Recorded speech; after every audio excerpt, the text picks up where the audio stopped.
तो बहुत सुनसान दिखाई दे रहा है। चल कर आगे देखता हूँ कि कहाँ पर है मेरे बाबा। अरे हमारे जानवारी, ये हमारे जानवारी, सुधिया नहीं रहो हमारा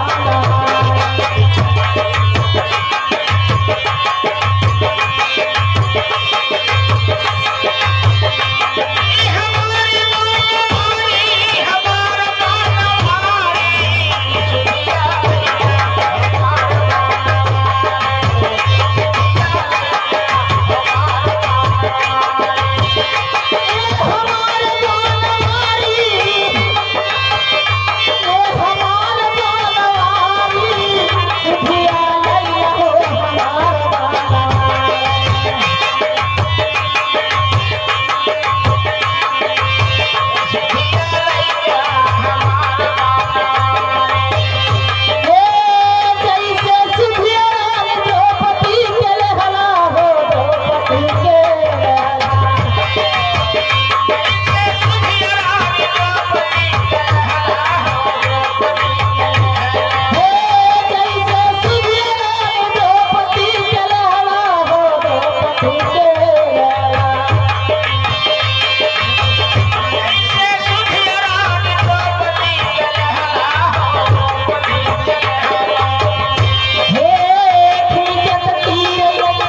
जय हो तुम्हारी जय हो।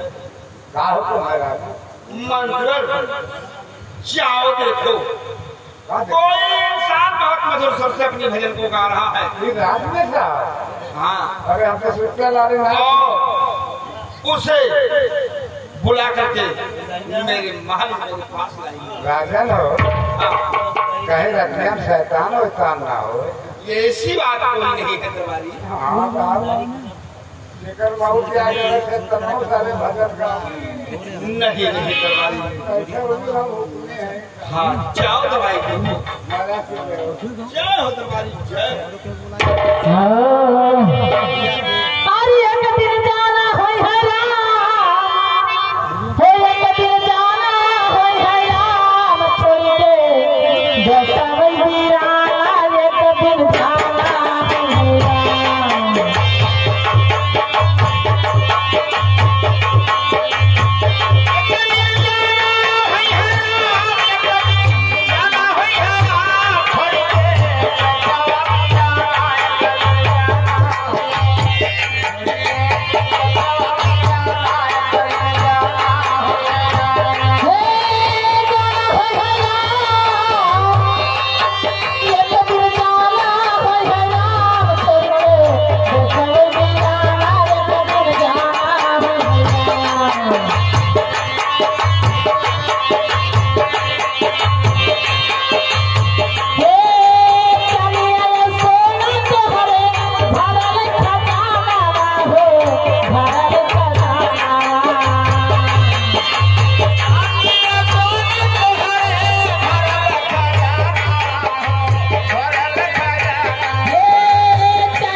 बाबा हो ये तो जरूर बोली है शैतान हो जाए तो मैं बोला ए बाबा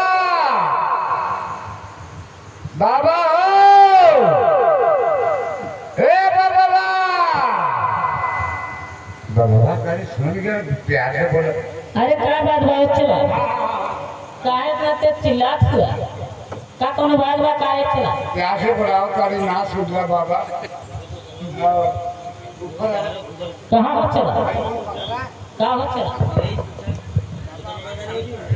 तो बाबा आया तोरे देखले का लोग थे तू बताओ तोरे देखले का लोग थे तू बाबा आया हम बहुत कहते तोरे देखले का लोग थे मेरे देखने में पहले दिल्ली के मुंह नौचवा लौका अरे ना है चला हम जोगी है चला कौन जोगी बाबा काय जोगी होने है चला बाबा दो जोगी कौन कौन है चला एक ये जोगी होने एक जोगा ना चला हम जोगी है आप जोगी है हाँ ना कहा हमारे विमान का से जोगा है अरे ना है चला अच्छा बाबा हम का हो चला काहे ना है चला आशीर्वाद हुए चला बाबा यही थी हाथ बाबा का हो चला हाँ बाबा का हो चला हमारे राजा ने आपके महल में बुलाया का करे हो चला हम बना कर जा बाबा ठीक है चला जब ऐसा बात बने तो चला तो है राजा जी से जरूर मिले हो आइए बाबा ठीक है चला चला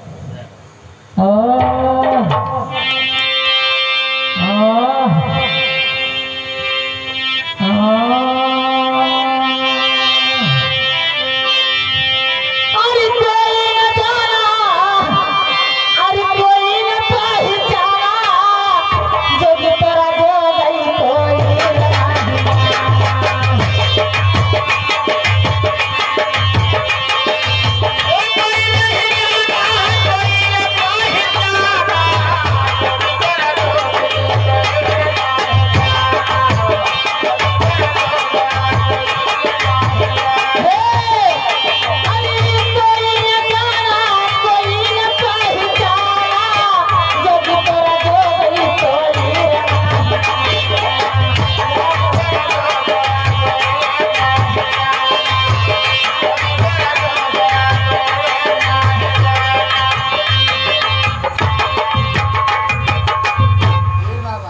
चला ठीक चला ना चला काम ठीक हो जाता। राजन की जय हो दरबारी जय हो। की बाबा है जोगीराज। हाँ अजीब साहब मैं कौन शैतान है। चलो मैं चल रहा हूँ। नहीं हुजूर। अच्छा आइए आइए देखते हैं।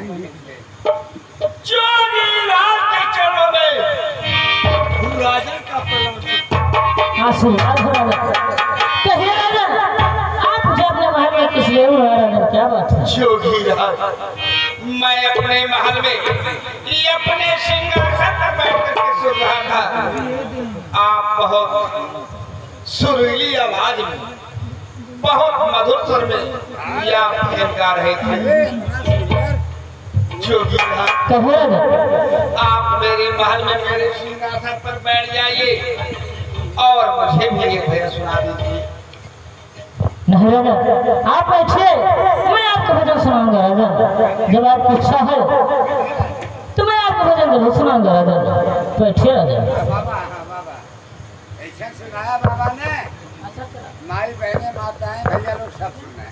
भक्ति भजन तू जाने ला। राजन हो क्या ये मन थोला। हेलो हेलो बाबा कहाँ चला बाबा सुनावा। का तना सुनेगा कहा चला तो सुन ले राजन।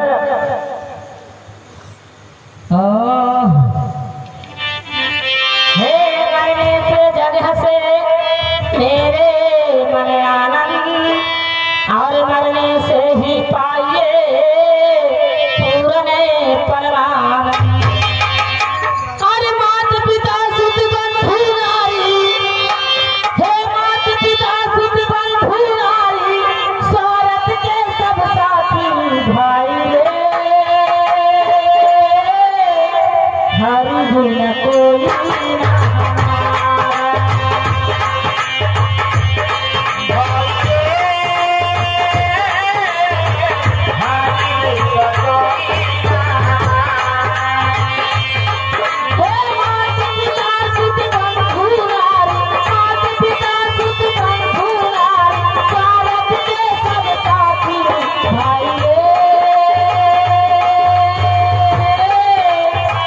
हरि बिन कोई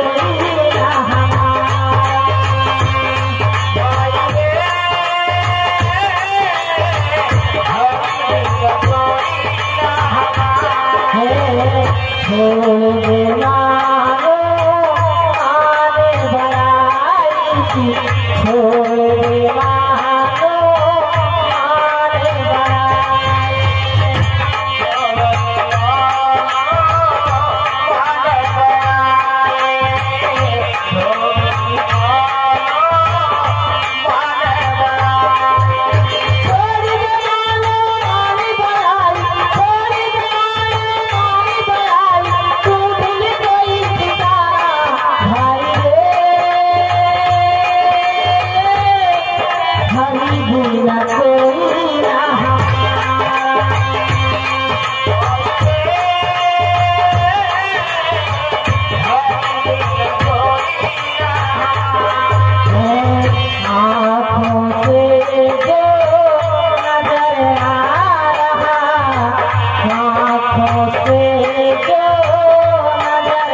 बंद करिए आप अपनी भजन को। क्या हुआ? मैं आपसे सवाल करना चाहता हूँ। क्या बात है? पूछिए राजा क्या पूछना चाहते हैं? अरे किया तुम्हारा भाई अरे धरती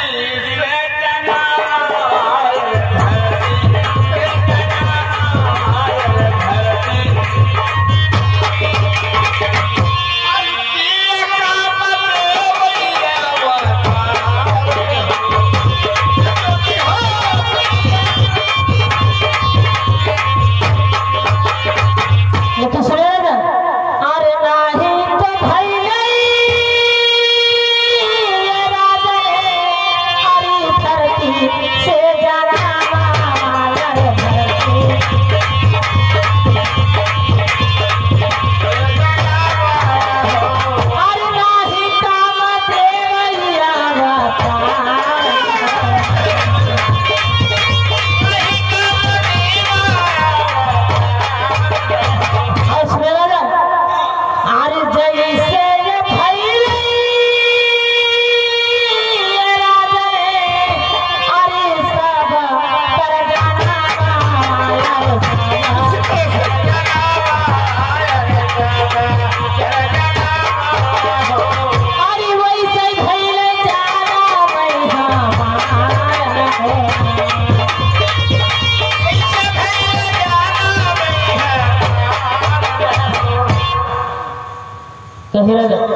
अगर जिस प्रकार से सभी लोगों का जन्म होता है उसी तरह से तुम्हारा भी जन्म है, तो आखिर इतनी सी उम्र में ये जो साधन अरे किया माता परती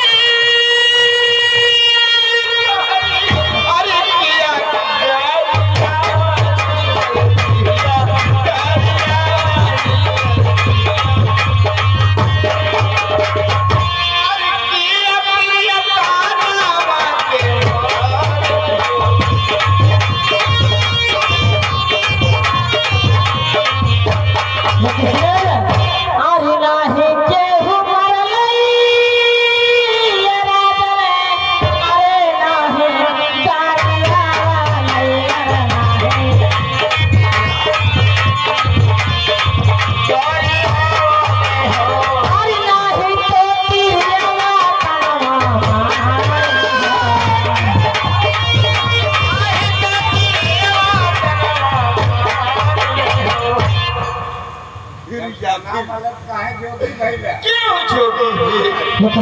अरे गुरु के कर्म के लिखलिए राजा अरे जोगी खाना भाई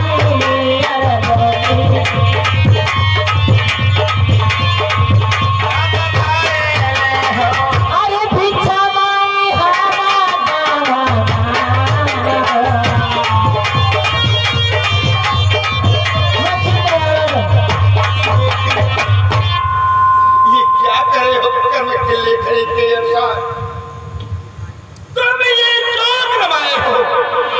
मैं ठीक करा रहा हूँ।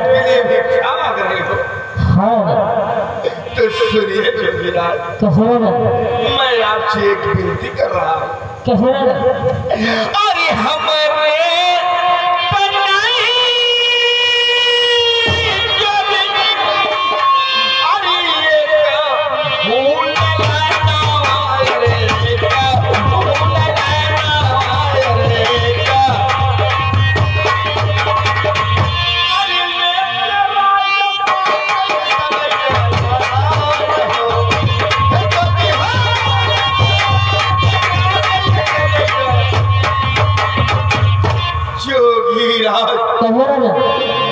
मेरे पास कोई संतान नहीं है और ये झोली झमोली सब कुछ उतार दो और ले लो ये मेरा सारा राजपाट और यहाँ पर ऐसे आराम की जिंदगी बिताइए, आराम की जिंदगी बिताइए।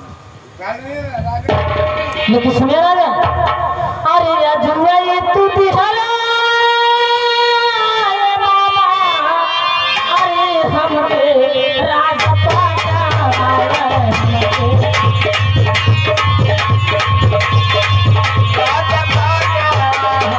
अरे काहिया न मरला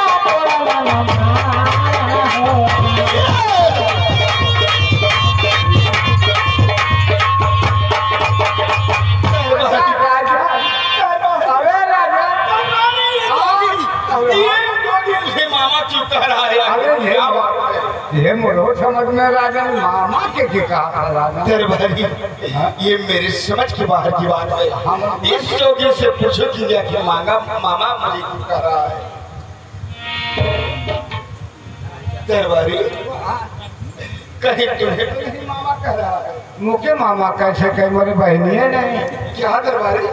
हाँ तुम्हारे पास कोई बहन नहीं? आपको बहन है मुझे बहन कहाँ बोले मुझे मामा कैसे कह राजा। तो ठीक है दरबारी, एक मिनट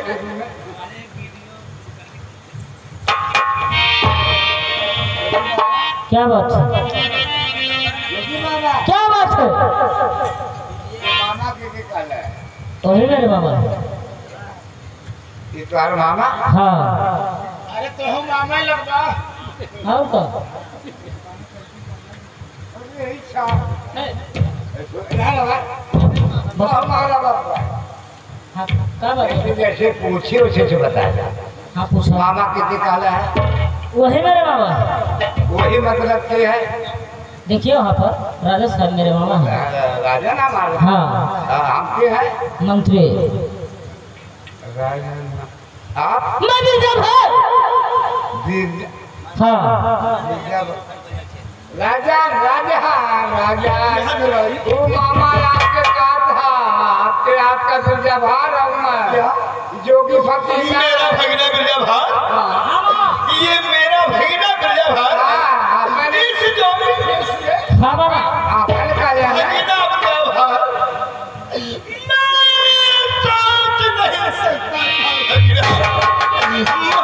सोच नहीं सकता था कि तू वास्तव में जोगी बन जाएगा भगना। हाँ बाबा। सुनो भगना, कैसे बाबा? अरे माफ कर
वास्तव में जोगी बन जाओगे। माँ मामा मुझे भिक्षा दो, नहीं तो मैं आपके दरवाजे से खाली हाथ चला जाऊंगा मामा। क्या मेरा भगना मुझसे भिक्षा मांग रहा है? हाँ मामा। नहीं भगना, मामा भगना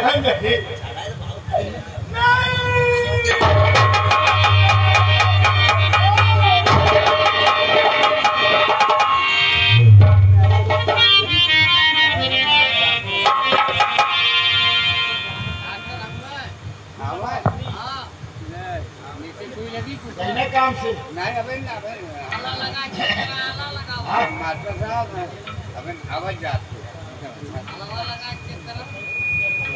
थर्मामीटर लगावा पिछवा लगाओ पिछवा भगना बिरजाभार गई नहीं हो जू मेरा भगना बिरजाभार कहाँ गया? मेरा भगना बिरजाभार तू कहाँ जा रहा है? मैं तुझे जाने नहीं दूंगा। भगना बिरजाभार रुक जाओ, तेरा मामा तेरे आगे हाथ जोड़ के राम की भीख मांग रहा है। भगना मुझे माफ कर दो भगना, माफ कर दो भगना, माफ कर दो।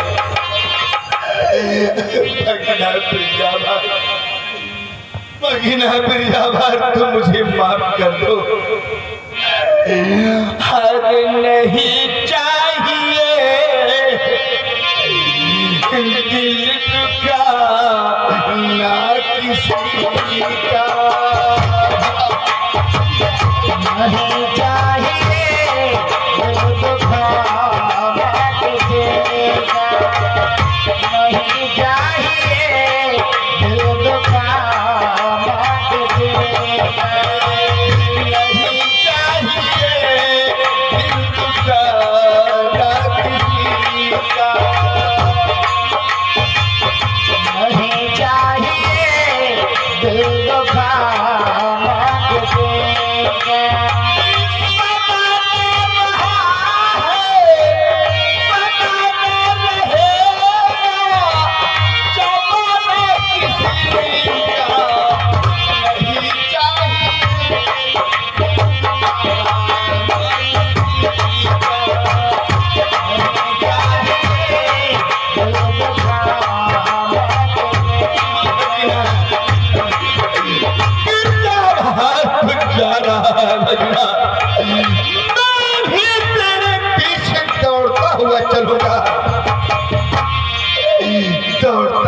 चलूंगा।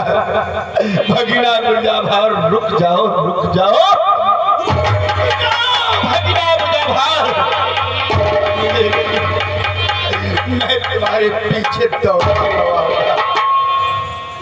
अरे नारी समझावनी पुरुष ही बना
अपने मामे से चलूंगा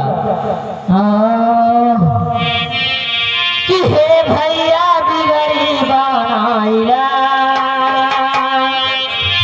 कि हे भैया बिगड़ी बनाइला, फिर ना हुई है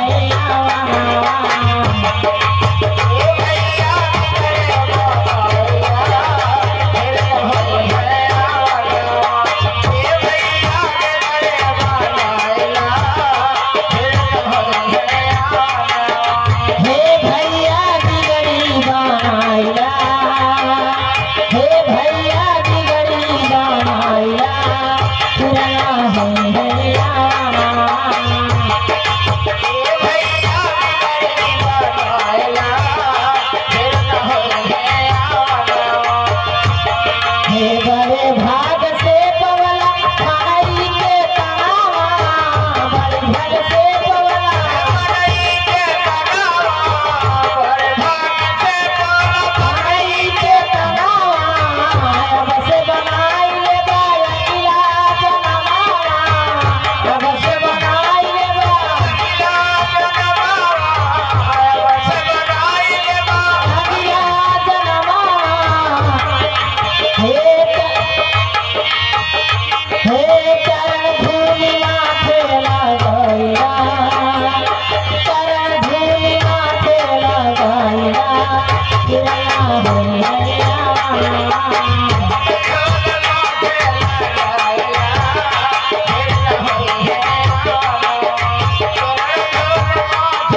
महारानी की जय हो। हमारे जय हो। मास्टर को क्या देखे? मैं देख रही हूँ का मेढक ड्रेटरी कहीं आवाज कर रही है। कैसे आवाज भी साहब वाह का रानी साहब बड़ मनाई के बात से आवाज सुने लोग अपन शाम दरबारी के कर। देखो दरबारी, हाँ बोला। मुझे ऐसा लगता है कोई जोगी फकीर है अरे रानी और सुंदर बांसुरी बजा रहा है। अच्छा उसकी बांसुरी मुझे मोहित कर रही है, आकर्षित कर रही है, मुझे खींच रही है। यानी मोहित हो जाओ तो निद्रिया ना आई? नहीं, मैं बिल्कुल बेचैन हो उठी हूँ। तो क्या करिए? हमारे लिए कौन आज्ञा है रानी का? तुम्हारे लिए ये आज्ञा है, जाओ उस योगी को लिवा कर राजमहल में आओ। मैं कुछ भजन सुनना चाहती हूँ। जैसी आज्ञा रानी। जाओ।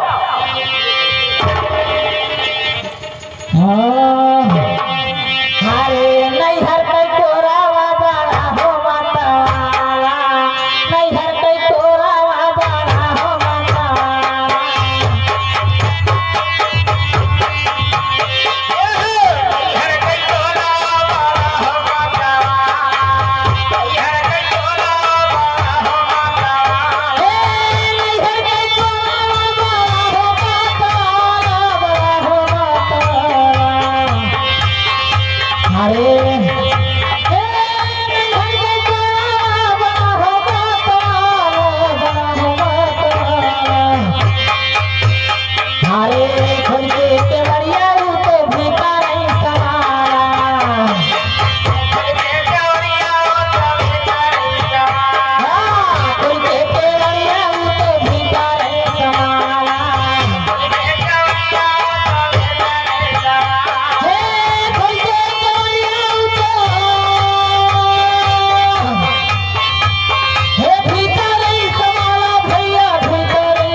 चोकरत है तो आर्यन का चोकरत है झूठ है क्या बात बचेला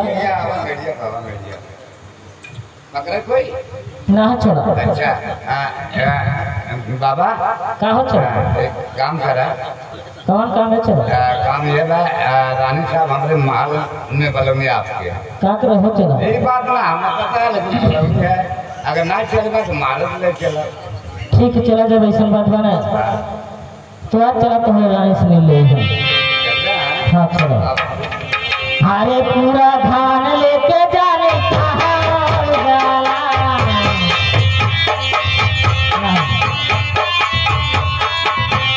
हे पूरा धान लेके जाने